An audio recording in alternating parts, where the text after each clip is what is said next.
it's me again, Erica. So another Monday, another vlog. For today, our topic is going to be something to prepare you when you come to Maldives for the first time. So here's a heads up, what are you going to expect when you come to Maldives? As I've said in my previous video, I started my blog and my vlog because I wanted to help fellow expats, especially fellow OFWs who are first-timers in Maldives. Before, there was very few resources, so I thought it would be nice and it would be very, very helpful to be able to give that information to our kababayans and fellow expats who are planning to move here in Maldives. So I'm going to give you four main things that you need to consider and you need to know before you come here in Maldives. So for the first one is, of course, Maldives is a Muslim country. This didn't come as a surprise to me because I did my research beforehand, but your visualization of Maldives being like all blue and people wearing swimwear and skimpy outfits all the time, that is not 100% of Maldives. So the customs and the culture and the clothing here is very different, and it is quite similar to our neighbors and some people I know back in the south of the Philippines where I come from, so back in Mindanao. So I'm quite already accustomed to how they are and to their culture. But unlike in the Philippines, here pork and alcohol are prohibited. So you can only take those if you go to the resorts or the high-end luxury resorts. You can't expect to have liquor and alcohol when you're here in Malé, although there are places that offer it. One is Hulule Island Hotel, which is closed at the moment due to the pandemic, and other safari boats. So those are places where you can get it, but essentially it's prohibited. Another thing that you need to know, considering Maldives is a Muslim country, is that there will be times where the roads will be closed due to prayer time, and establishments will be closed in respect to the prayer time. Employees are encouraged, or I guess they're required to go to the mosques during these times. So you have to check the schedules before going to any establishments or going to any places, because they might be closed by that time when you go. But you don't have to worry, you can still wear your bikini and your skimpy clothing when you go to the resorts. So it's only in the local islands and in the capital city that you are encouraged to dress modestly and respect the culture and the customs of the people. The second thing that you need to know about Maldives, especially its capital city, Malé, where I am right now, is that it's very, very, very, very small. When I say small, it is really small. When I compare it to Diliman, I mean the perimeter, the area of the place, Barangay Diliman in QC is even bigger than the whole Malé city. And if I compare it to Lahug, Barangay Lahug in Cebu City, Barangay Lahug is still even bigger than Malé City. So I guess even my hometown, Mati City, is bigger than Malé. So it is just really a very small city. It's very congested, so many people are living in such a small area. That's why the rent, the accommodation is very, very expensive. Sometimes there are friends, expats, who are saying that the rent in Malé is comparable to the rent in New York City, because that's how tight the demand is.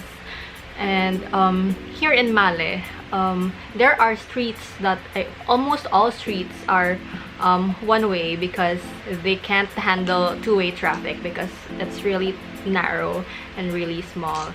The nearby island, which is connected by a bridge from Malé, is Hulu Malé. That is better. That has better urban planning. The roads are wider, and if I had a choice, I would want to live in Hulu Malé. But when you say Malé, the capital city, that's what you should expect. A small city, crowded, congested, and expensive. The third thing you need to know is that here in Male, there's very few recreational and entertainment centers.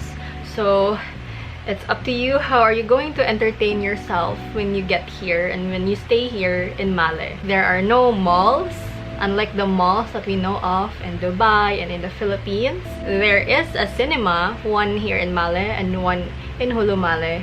But the one here in Male is like, it greatly needs renovation. There is also one theater, but it's not they're not really showing, you know, like the Hollywood movies and all. There was once a winter park, but they closed it probably because of COVID. There are beaches, artificial beaches, where you can go for a stroll and get some fresh air, but other than that, you can't find anything here. So for weekends, you can just go for swimming to Vilingili. I will put a link to the video here of our beach day last month. And you can also go fishing or go for sandbank trips or explore the country outside the city. So if you're not really an outdoorsy person, then you just have to make amends. And I think you'll be happy to have that alone time and me time, just reading your books or, you know, doing something that you like at home. Yeah, you will really find the time here to do that. Especially that Male, as I've said earlier, that it's very small, so every place is walkable. You wouldn't waste your time in traffic. But if you ride a taxi, then probably you will waste time in traffic. So since there's no much time being consumed by transportation, you will have enough time after work to, you know, do your hobbies or do your passion projects. So I think when you move to Male, you will have the time to do that, finally. And the fourth and last information I'm going to share about moving here to Maldives is that going to resorts will cost you a fortune. I mean, I swear, a fortune. Before I came here, I was telling myself that I would go to a resort at least like once a month or once every 2 months and explore the whole Maldives, go to all the islands, and, you know, just travel all over Maldives in the same way that we can travel all over Philippines, right? Like, I live in Davao, so I can just go anywhere. I can go to Samal, I can go to Jensan, I can go to CDO, I can go to Cebu, I can go anywhere I want. But here, that's quite difficult, and that is quite heavy on the pocket. If you go to resorts, it will take at least half or even your entire salary if you don't have any connections, or if you're going as like a plain like tourist. So to give you an idea, like a day tour in a resort, so those resorts who offer and accept day tours from expats and working migrants in Maldives, the usual rate is around $100 to $150. So that is around 5,000 to 7,500 pesos. Now that is a very huge amount already, considering it's just a day tour. It's just like 9 a.m. to like 5 p.m. But that already includes transfer.